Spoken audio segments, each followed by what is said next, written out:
ഹരേ കൃഷ്ണ. കൃഷ്ണബലറാം ക്ഷേത്രത്തിന്റെ ദർശനം ലഭിച്ചതിൽ തന്നെ വലിയ ഭാഗ്യം. ഭഗവാന്റെ ദർശനം തന്ന് ഭഗവാന്റെ ഭക്തന്മാരുടെയും അസോസിയേഷൻ തന്ന് ഇങ്ങനെയൊരു സൗകര്യം ഒരുക്കി തന്ന ഈ ബലരാമ ക്ഷേത്രം, ഈ കൃഷ്ണബലറാം ക്ഷേത്രത്തിന്റെ ഭാരവാഹികൾക്ക്, എൻ്റെ ഓർഗനൈസേഴ്സിനൊക്കെ തന്നെ എൻ്റെ പ്രണാമം. ഒത്തുകൂടി എല്ലാ ഭക്തർക്കും എൻ്റെ പ്രണാമം. നിങ്ങൾ ഇത്ര നിഷ്ഠയോട് കൂടിയിട്ട് ദിവസേന രാവിലെ നാമം ജപിക്കാൻ ഒത്തുകൂടുന്നവരുടെ മുമ്പിൽ സംസാരിക്കാനുള്ള ഒരു യോഗ്യതയൊന്നും എനിക്കില്ല. എങ്കിലും നമ്മുടെ വളരെ പൂജനീയനായിട്ടുള്ള ജഗത്സാക്ഷി പ്രഭുവിന്റെ ഒരു നിർദ്ദേശം എന്ന നിലയിൽ എന്നെ വിളിച്ച് ഈ സേവ ഏൽപ്പിച്ച സുവ്യക്ത നരസിംഹപ്രഭുവിനും അതുപോലെ എല്ലാ ഭക്തന്മാർക്കും എൻ്റെ പ്രണാമം, എൻ്റെ നന്ദി പറയുന്നു. നമുക്ക് ആചാര്യ പരമ്പരയൊന്ന് സ്മരിച്ചുകൊണ്ട് ആരംഭിക്കാം. ഓം അജ്ഞാനതിമിരാന്ധസ്യ ജ്ഞാനാഞ്ജനശലാകയ ചക്ഷുരുന്മീലിതം യേന തസ്മൈ ശ്രീ ഗുരവേ നമഃ. നമോ വിഷ്ണുപാദായ കൃഷ്ണപ്രേഷ്ഠായ ഭൂതലേ ശ്രീമതേ ഭക്തിവേദാന്ത സ്വാമിന്യിതി നാമിനേ. നമസ്തേ സാരസ്വതേ ദേവി ഗൗരവാണി പ്രചാരിണി നിർവിശേഷ ശൂന്യവാദി പാശ്ചാത്യദേശതാരിണി. ജയ ശ്രീ കൃഷ്ണ ചൈതന്യ പ്രഭോ നിത്യാനന്ദ ശ്രീ അദ്വൈത ഗദാധര ശ്രീവാസാദി ഗൗരഭക്തവൃന്ദ. ഹരേ കൃഷ്ണ കൃഷ്ണ കൃഷ്ണ ഹരേ ഹരേ, ഹരേ രാമ രാമ രാമ ഹരേ ഹരേ. ഹരേ കൃഷ്ണ. നമ്മളെല്ലാവരും ഈ നാമജപത്തിന്റെ മാഹാത്മ്യത്തെ പറ്റിയിട്ട് അറിയുന്നവരാണ് ഇവിടെ ഒത്തുകൂടിയിരിക്കുന്നത്, അല്ലേ? എങ്കിലും നമുക്ക് ലഭിച്ചിട്ടുള്ള ഏറ്റവും വലിയ വരദാനമായിട്ടുള്ള നാമത്തെ പറ്റിയിട്ട്, ഭഗവൻ തിരുനാമത്തിന്റെ മാഹാത്മ്യത്തെ പറ്റിയിട്ട് വീണ്ടും വീണ്ടും ഓർക്കുന്നത് എത്രയോ ഗുണദായകമാണ്, അല്ലേ? അപ്പോൾ ഇന്ന് നമുക്ക് ശ്രീമദ് രാമാനുജാചാര്യരുടെ കാലത്ത് നടന്ന ഒരു സുന്ദരമായ ഒരു കഥ ഓർമ്മിക്കാം. രാമാനുജാചാര്യർ ശ്രീരംഗത്തുണ്ടായിരുന്ന സമയത്ത് ശ്രീരംഗ ക്ഷേത്രത്തില് ഒരു ഭക്തൻ വരുമായിരുന്നു. ആ ഭക്തൻ വന്നിട്ട് എല്ലാ ദിവസവും പ്രസാദ വിതരണത്തിന്റെ സമയത്ത് ഓടിക്കതച്ച് വരും. വലിയൊരു പാത്രം ഉണ്ടാവും കയ്യില്. വന്നിട്ട് ലൈനായിട്ട് വരിയായിട്ടൊക്കെ നിൽക്കുന്നവരുടെ മുമ്പിൽ ഇടിച്ചു കയറിയിട്ട് ഒന്ന് പ്രസാദം വാങ്ങിക്കും. പ്രസാദം വാങ്ങിക്കുമ്പോൾ അദ്ദേഹത്തിന് മാത്രം പ്രസാദം കിട്ടിയാൽ പോരാ, പിന്നെയോ വലിയൊരു പാത്രം ഉണ്ട്, അത് നിറയെ പ്രസാദം കിട്ടണം. അപ്പൊ അവിടെ സേവയ്ക്ക് നിൽക്കുന്നവർ പറയും, അത് ശരിയല്ല, നമുക്ക് ഒത്തുകൂടി എല്ലാവർക്കും പ്രസാദം കൊടുക്കണ്ടേ, അതുകൊണ്ട് കുറച്ചായിട്ട് തരാം. ഇല്ല, അദ്ദേഹം സമ്മതിക്കില്ല, എന്റെ കുടുംബം പട്ടിണിയാവും എന്നൊക്കെ പറഞ്ഞ് അദ്ദേഹം വഴക്കിട്ട് പ്രസാദം വാങ്ങിക്കൊണ്ടേ പോകുള്ളൂ. ഇതെന്നും ഒരു പതിവായപ്പോഴ് ആ ക്ഷേത്രത്തിന്റെ കാര്യകർത്താക്കളായിട്ടുള്ള കൈങ്കര്യം ചെയ്യുന്ന ഭക്തന്മാര് എന്ത് ചെയ്തു? ശ്രീപാദ് രാമാനുജാചാര്യരുടെ അടുത്ത് എന്നിട്ട് പരാതി ബോധിപ്പിച്ചു. ഇവിടെ ഒരു ഭക്തൻ വന്നിട്ട് ഇങ്ങനെയാണ്, ഈ വൈഷ്ണവൻ വന്നിട്ട് ഇങ്ങനെയൊക്കെയാണ് പെരുമാറുന്നത്. അദ്ദേഹം ക്ഷേത്രത്തില് ഒരു സേവയ്ക്കും ഉണ്ടാവില്ല, പക്ഷേ എന്ത് ചെയ്യും? പ്രസാദത്തിന്റെ സമയത്ത് കറക്റ്റ് ആയിട്ട് വരും കേട്ടോ. പ്രസാദം അവനവന് മാത്രം പോരാ, അദ്ദേഹത്തിനും വേണം, അദ്ദേഹത്തിന്റെ കുടുംബത്തിനും വേണം. ഇങ്ങനെ ക്ഷേത്രത്തില് വലിയൊരു ബുദ്ധിമുട്ടുണ്ടാക്കുകയാണ് അദ്ദേഹം. അതുകൊണ്ട് അങ്ങ് എന്തെങ്കിലും ചെയ്യണം എന്ന് പറഞ്ഞ് പരാതിപ്പെട്ടു. അപ്പോ ശ്രീപാദ് രാമാനുജാചാര്യർ പറഞ്ഞു, അദ്ദേഹത്തെ എൻ്റെ മുന്നിലേക്ക് കൊണ്ടുവരൂ, എൻ്റെ അടുത്തേക്ക് കൊണ്ടുവരാൻ പറഞ്ഞു. അദ്ദേഹത്തെ വിളിച്ചോണ്ട് വന്നു. അദ്ദേഹത്തോട് ചോദിച്ചു, എന്താ ഇങ്ങനെയൊക്കെ ചെയ്യുന്നത്? അദ്ദേഹം പറഞ്ഞു, എനിക്ക് വലിയൊരു കുടുംബമുണ്ട്, അവര് ഒരു നേരം കഷ്ടിച്ചാണ് ഭക്ഷണം കഴിക്കുന്നത്, അവർക്ക് വേണ്ട പോഷണമൊന്നും കിട്ടുന്നില്ല, അതുകൊണ്ട് ഇവിടെ കിട്ടുന്ന പ്രസാദം എങ്കിലും കിട്ടിയില്ലെങ്കിൽ ഞാൻ എങ്ങനെ ജീവിക്കും? അതുകൊണ്ടാണ് ഞാൻ ഇങ്ങനെ ചെയ്യുന്നത്. അദ്ദേഹം പറഞ്ഞു, ശരി, നീ എന്ത് സേവയാണ് ഇവിടെ ചെയ്യുന്നേ? അതെനിക്ക് സേവയൊന്നും ചെയ്യാൻ സമയം കിട്ടാറില്ല. അതെന്താ അത് എനിക്ക് 10-16 കുട്ടികളുണ്ട്, ഈ കുട്ടികളെയൊക്കെ നോക്കണ്ടേ, അവരുടെ ആരോഗ്യം, ഒന്നിനൊന്നും അസുഖം മാറിയിട്ട് നേരമില്ല, അപ്പൊ അതുകൊണ്ട് എനിക്കത് ഒട്ടും സമയം കിട്ടാറില്ല. അത് ശരി, നീ എന്ത് മന്ത്രജപമൊക്കെ ചെയ്യാറുണ്ടോ? എന്താ ചെയ്യുന്നത്? 4000 ദിവ്യപ്രബന്ധം എന്ന് പറയില്ലേ, തമിഴ് വേദം എന്ന് പറയും, അതൊക്കെ ചൊല്ലുവോ? അദ്ദേഹം അല്പം നാണത്തോടു കൂടി പറഞ്ഞു, എനിക്ക് അതൊന്നും അറിയില്ല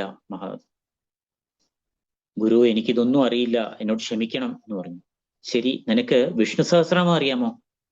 ഒരു അല്പം അറിയാം, ഒരു വരിയൊക്കെ അറിയായിരിക്കും. ശരി, അറിയുന്ന ചൊല്ലു. അദ്ദേഹം പറഞ്ഞു തുടങ്ങി. ഓം വിശ്വം വിഷ്ണുർവഷത്കാരോ ഭൂതഭവ്യ ഭവത്പ്രദു ഭൂതകൃത് ഭൂതഭൃത് ഭൂതഭൃത് എന്ന് പറഞ്ഞപ്പോഴേക്ക് പിന്നീട് അദ്ദേഹത്തിന് അതിനുള്ള അറിയില്ല, അത്രേ അറിയുള്ളൂ. അപ്പൊ രാമാനുജാചാര്യ പറഞ്ഞു, ശരി, നീ ഇപ്പൊ ഈ പറഞ്ഞു നിർത്തിയ വാക്കുണ്ടല്ലോ ഭൂതഭൃത്, അത് ദിവസേന നീ എന്ത് ചെയ്യുക? ആ മന്ത്രം തന്നെ ചൊല്ലിക്കൊണ്ടിരിക്കുക, ഭക്തിയോടുകൂടി ഭഗവത് പ്രേമത്തോട് കൂടിയിട്ട് ഓം ഭൂതഭൃതേ നമാ എന്ന് ചൊല്ലിക്കൊള്ളുക.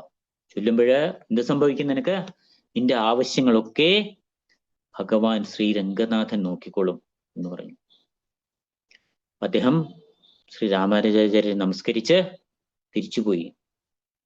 രാമാനുജാചാര്യൻ തന്റെ മറ്റ് സേവകളിലൊക്കെ ഏർപ്പെട്ടിരിക്കുമ്പോൾ കുറച്ചു നാൾ കഴിഞ്ഞപ്പോ ഈ ക്ഷേത്ര കൈകാര്യം ചെയ്യുന്ന ഭക്തന്മാര് വീണ്ടും വന്നു. വന്നിട്ട് രാമാനുജാചാര്യരോട് പറഞ്ഞു, ആചാര്യസ്വാമികളെ, ഞങ്ങൾക്കിപ്പോ വലിയൊരു പ്രശ്നമാണ് വന്നിരിക്കുന്നത്. അതെന്താ അത്? അതോ, ഞങ്ങൾ ദിവസേന ഭഗവാന് പഴയതുപോലെ തന്നെ ധാരാളം നൈവേദ്യം ഉണ്ടാക്കി നിവേദിക്കുന്നുണ്ട്. പക്ഷെ ആ നിവേദ്യം പുറത്തേക്ക് തിരിച്ചു വരുമ്പോൾ വളരെയധികം അളവ് കുറഞ്ഞു പോവുകയാണ്. എന്താ സംഭവിക്കുന്നതെന്ന് മനസ്സിലാവുന്നില്ല. ഓഹോ, അതെന്താ അങ്ങനെ സംഭവിക്കുന്നത്? അദ്ദേഹത്തിന് ആശ്ചര്യമായി തീർന്നു. എന്ന് മാത്രമല്ല, ആ ഒരു ഭക്തനെ അങ്ങ് ഉപദേശിച്ചിരുന്നില്ലേ, ആ ഭക്തൻ ഇപ്പൊ അമ്പലത്തിൽ വരാറുമില്ല. ആ ഭക്തൻ എന്തോ ഒരു വികൃതി കാണിക്കുന്നുണ്ട്, അദ്ദേഹം ഇത് മോഷ്ടിക്കുകയാണെന്ന് എനിക്ക് തോന്നുന്നത് എന്ന് പറഞ്ഞു. അദ്ദേഹം പറഞ്ഞു, അങ്ങനെയാണോ? എനിക്ക് ആ ഭക്തനെ ഒന്ന് കാണണം എന്ന് പറഞ്ഞിട്ട് രാമാനുജാചാര്യ പുറപ്പെട്ടു.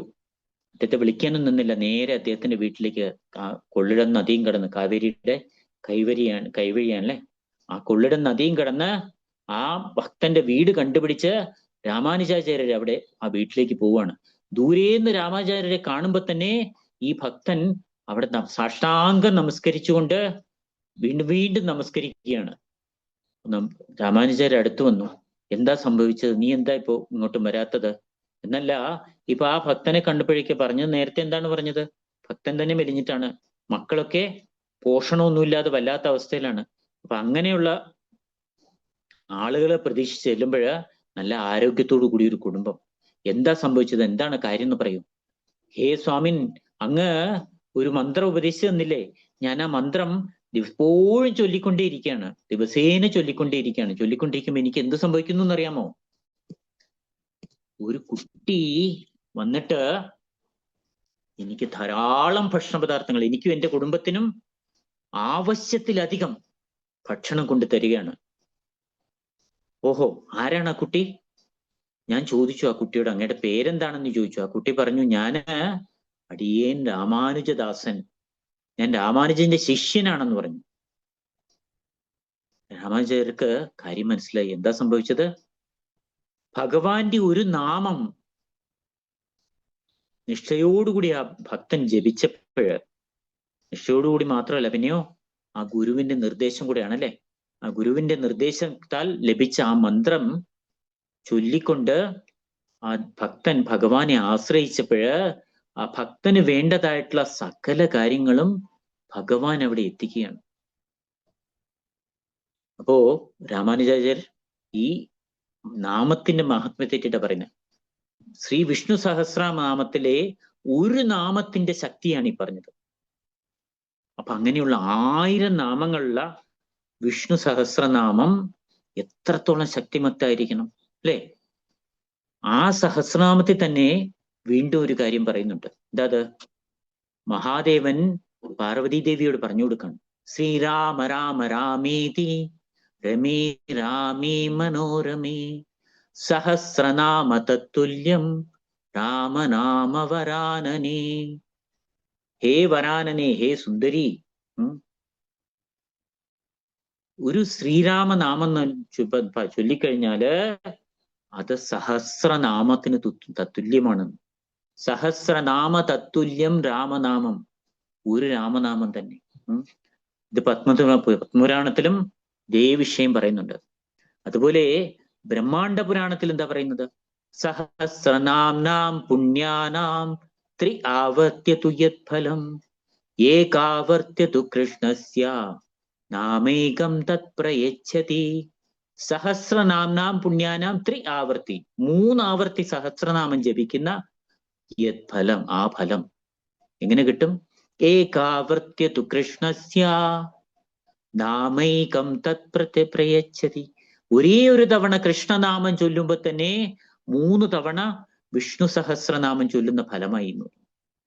അപ്പോ ഒരു രാമനാമം ചൊല്ലുമ്പോഴ് ഒരു തവണ സഹസ്രനാമം ചൊല്ലി, ഒരു കൃഷ്ണനാമം ചൊല്ലുമ്പോഴ് 3 തവണ സഹസ്രനാമം ചൊല്ലി. അപ്പൊ ഒരു ഹരേകൃഷ്ണ മഹാമന്ത്രത്തില് എത്ര രാമനാമമുണ്ട്, എത്ര കൃഷ്ണനാമമുണ്ട്? 4 രാമനാമമുണ്ട്, 4 കൃഷ്ണനാമമുണ്ട്. അപ്പൊ അങ്ങനെ ഒരു ഹരേകൃഷ്ണ മഹാമന്ത്രം ചൊല്ലുമ്പോൾ നമ്മൾ 16 16 തവണ 16 ആവർത്തി സഹസ്രനാമം ചൊല്ലുന്ന ഫലമായി അല്ലെ. അങ്ങനെ ഒരു തവണ ഹരേകൃഷ്ണ മഹാമന്ത്രം ചൊല്ലുന്നതിന്റെ മഹാത്മ്യമാണിത്. ആ ഹരേകൃഷ്ണ മഹാമന്ത്രം നമ്മൾ ഒരു മാല ചൊല്ലുമ്പോൾ എത്രയായി? 1728 തവണ ചൊല്ലി. ഒരു ദിവസം 16 മാല ചൊല്ലുന്നവർ എത്രയായി? അപ്പൊ എത്ര മഹത്താണ് നമ്മൾക്ക് ശ്രീലപ്രഭാതർ പകർന്നു തന്നിരിക്കുന്ന ഈ ഹരേകൃഷ്ണ മഹാമന്ത്ര ജപം അല്ലെ. നമുക്ക് ആചാര്യ പരമ്പരയിലൂടെ ഭഗവാൻ ശ്രീ ചൈതന്യ മഹാപ്രഭുവായിട്ട് അവതരിച്ച് നമുക്ക് പകർന്നു തന്നിരിക്കുന്നതാണ് എന്ത്? ഈ ഹരേകൃഷ്ണ മഹാമന്ത്രം. അപ്പോ ഒരു ഹരേകൃഷ്ണ മഹാമന്ത്രത്തിന്റെ മാഹാത്മ്യം തന്നെ എത്രയോ വലുതാണ്. നീ ഇതിലും മാഹാത്മ്യം കൂട്ടുന്ന മറ്റൊരു കാര്യമുണ്ട്. എന്താ ഇത്? നമ്മള് എല്ലാ കാലങ്ങളിൽ വെച്ച് ഏറ്റവും വിശേഷപ്പെട്ട കാലങ്ങൾ അല്ലെ. 4 യുഗങ്ങളെ പറ്റി നമ്മൾ കേൾക്കാറുണ്ട് അല്ലെ. എന്തൊക്കെയാണ്? സത്യയുഗം, ത്രേതായുഗം, ദ്വാപരയുഗം, കലിയുഗം. ഇതിലെ ഏറ്റവും വിശേഷപ്പെട്ട യുഗം ഏതാണ്? സത്യയുഗമാണ് അല്ലെ. നമ്മൾ കേൾക്കാറുണ്ട്, ശാസ്ത്രങ്ങളൊക്കെ പറയാറുണ്ട് സത്യയുഗം എന്ന് പറഞ്ഞാൽ വളരെ വിശേഷപ്പെട്ടതാണ് അല്ലെ. ആയുസ് അധികമാണ്, ബുദ്ധി അധികമാണ്, ധർമ്മത്തിന്റെ 4 കാലുകളും പൂർണ്ണമായിട്ടുണ്ട് അല്ലെ. അങ്ങനെ വിശേഷപ്പെട്ട സമയമാണ് സത്യയുഗം. അവിടുന്ന് കലിയുഗത്തിലേക്ക് വന്നാലോ ആയുസ്സില്ല, ബുദ്ധിയില്ല അല്ലെ. ഇങ്ങനെയൊക്കെയുള്ള സമയമാണ്. നമുക്ക് ധർമ്മത്തിന് 4 കാലുകളിൽ ഒരു 4ഉം എന്താണ്? നമ്മൾ ഭാഗവതം പറയുന്നുണ്ടല്ലേ. കലിപുരുഷൻ ധർമ്മമാകുന്ന ആ കാളയുടെ 3 കാലും വെട്ടിക്കളഞ്ഞു 4ാമത്തെ കാല് വെട്ടാൻ നിൽക്കുക.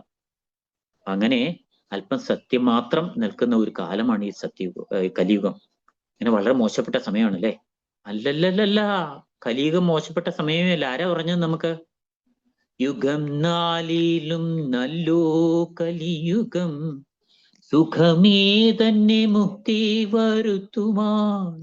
കൃഷ്ണ കൃഷ്ണ മുകുന്ദ ജനാർദ്ദന, കൃഷ്ണ ഗോവിന്ദ രാമ എന്നിങ്ങനെ തിരുനാമ സങ്കീർത്തനമിന്നി മറ്റേതുമില്ല യത്നമറിഞ്ഞാലും അതു കൊണ്ടു വിശേഷം അല്ലെ.